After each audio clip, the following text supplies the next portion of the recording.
A very good morning, students. Today we shall study the next chapter of First Flight, that is Two Stories About Flying by Liam O'Flaherty.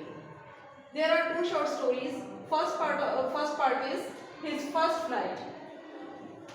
First of all, I give you some information about the author of this story.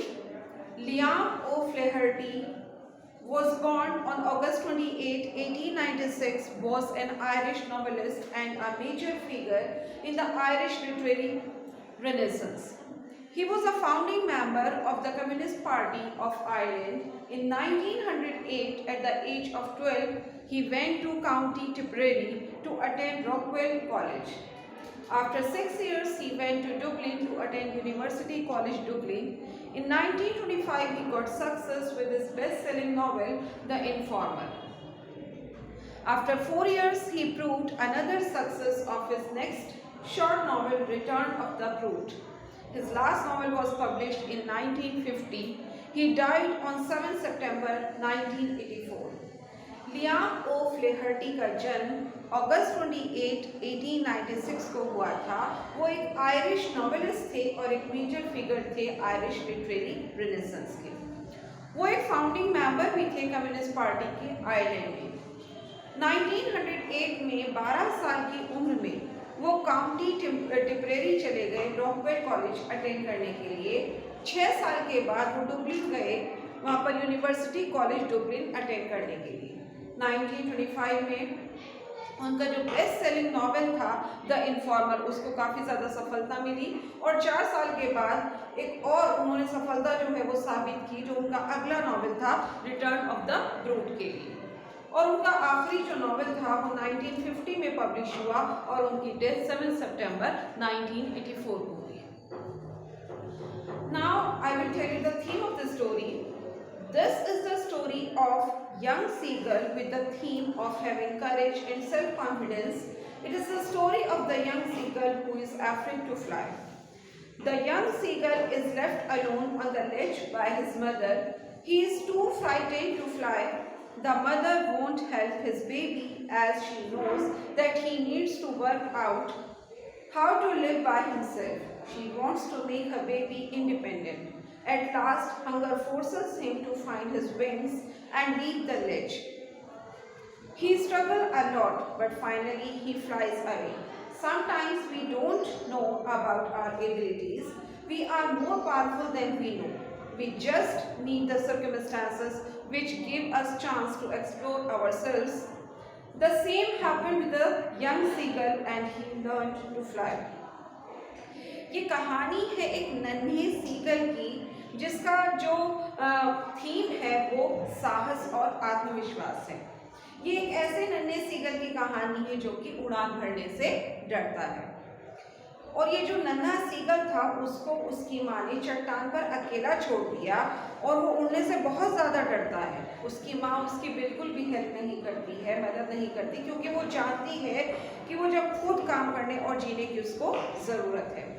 वो अपने बच्चे को आत्मनिर्भर बनाना चाहती है और अंत में उसे जो भूख है, जो हंगर है, वो उसको मजबूर करती है कि वो अपने पंखों को पहचाने और चट्टान को छोड़कर उड़ान भरे।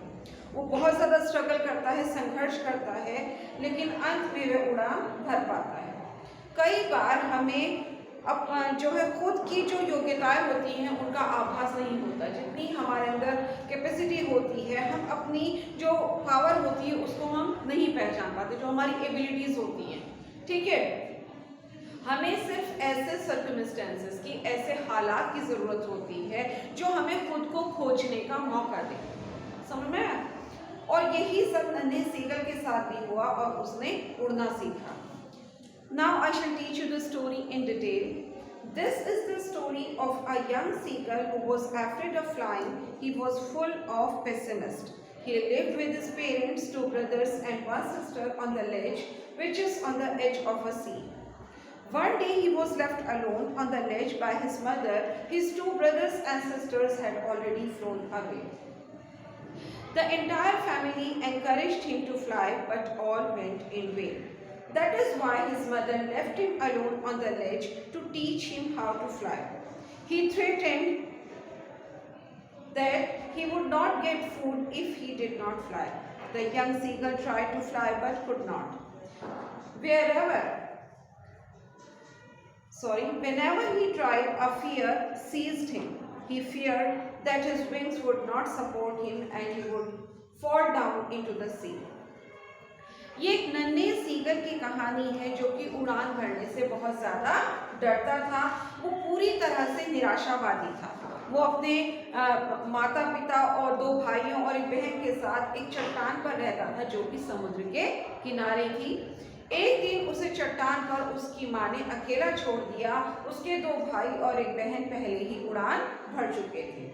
पूरे परिवार ने उसे उड़ान भरने के लिए उत्साहित किया, लेकिन सब कुछ बेकार गया। इसीलिए उसकी माँ ने उसे चट्टान पर अकेला छोड़ दिया ताकि वह उड़ना सीख सके। उसकी माँ ने उसे धमकी दी कि अगर वह उड़ना नहीं सीखेगा तो उसे खाना नहीं मिलेगा। नन्हे सीगल ने उड़ने की काफ़ी कोशिश की लेकिन वो नहीं उड़ सका। जब भी वो कोशिश करता था उड़ने की तो उसे एक डर जो है वो जकड़ लेता था। उसे ये डर लगता था कि उसके पंख जो है वो उसका साथ नहीं देंगे और वो समुद्र में जा गिरेगा। One day passed, no one came to him. He watched his parents, brothers and sister flying. His parents were teaching them diving and fishing. They called him, they wanted him to fly, but he dared not fly. It was almost evening. He felt hungry. As he had not eaten since the previous night, he cried with hunger. He pretended to fall asleep, but except his mother, no one paid attention on him. His mother was looking him. She acted wisely. She knew that he was hungry, so she put a piece of fish in her beak and came flying to him. She came so near to him but did not land on the ledge. एक दिन बीत गया, उसके पास कोई भी नहीं आया। वो अपने माता पिता, भाई और बहनों को उड़ते हुए देख रहा था। उसके माता पिता ने उन्हें डुबकी लगाना और मछली पकड़ना सिखा रहे थे। उन्होंने उसे भी आवाज़ लगाई। वे चाहते थे कि वो भी उड़ान भरे, लेकिन उसमें इतनी हिम्मत नहीं थी। लगभग शाम का वक्त हो गया था और उसे भूख महसूस की क्योंकि उसने पिछली रात से कुछ भी नहीं खाया था। वो भूख से चिल्लाया और उसने सोने का नाटक किया, लेकिन उसकी माँ के अलावा किसी ने भी उसकी तरफ ध्यान नहीं दिया। उसकी माँ ये सब देख रही थी। उसने काफ़ी होशियारी से काम लिया। वो जानती थी कि वो भूखा था, इसीलिए उसने एक मछली का टुकड़ा अपनी चोंच में डाला और उसकी तरफ उड़ी। वो उसके इतने नज़दीक आ गई, लेकिन चट्टान पर वो नहीं उतरी। He was maddened to see the piece of fish. He gave out sound to get it. He was surprised and thought why his mother was not coming to him. Then he dived at the fish and he fell downward into the space. He screamed. A terror seized him. He tried to flap his wings. He found that he was flying. His family was flying around him. After some time, his family landed on green sea. The seagull thought it a hard land. He also landed with them, but he felt that he was drowning. But his belly touched the water. He felt that he was not sinking. He floated on the water. In this way, he overcame his fear of drowning also. He was feeling happy. His parents, brothers and sisters were also screaming with joy to see him. Then they offered him scraps of dogfish. Thus the seagull had made his first flight. वो मछली के टुकड़े को देखकर पागल सा हो गया था और उसने उसे लेने के लिए आवाज़ भी निकाली। वो हैरान था। ये जो नन्हा सीगल था वो काफ़ी हैरान था और उसने सोचा कि उसकी माँ जो है उसके पास क्यों नहीं आ रही थी। तब उसने मछली पर झपट्टा मारा और वो बीच में जो खाली जगह थी वहाँ पर जा गिरा। वो चिल्लाया। एक डर ने उसे जकड़ लिया। उसने अपने पंख फैलाने की कोशिश की। उसने पाया कि वो उड़ रहा था। उसका परिवार भी उसके आसपास उड़ रहा था। कुछ देर के बाद उसका परिवार जो था वो हरे समुद्र पर नीचे आ गया।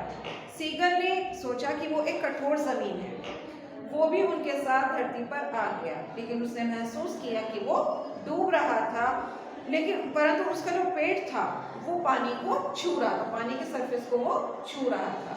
उसने महसूस किया कि वो डूब नहीं रहा था, वो पानी के ऊपर तैर रहा था।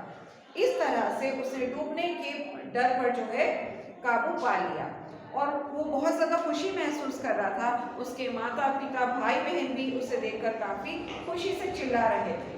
तब उन्होंने उसे डॉग फिश के टुकड़े खाने के लिए दिए। इस तरह से नन्हे सीगल ने पहली उड़ान भरी।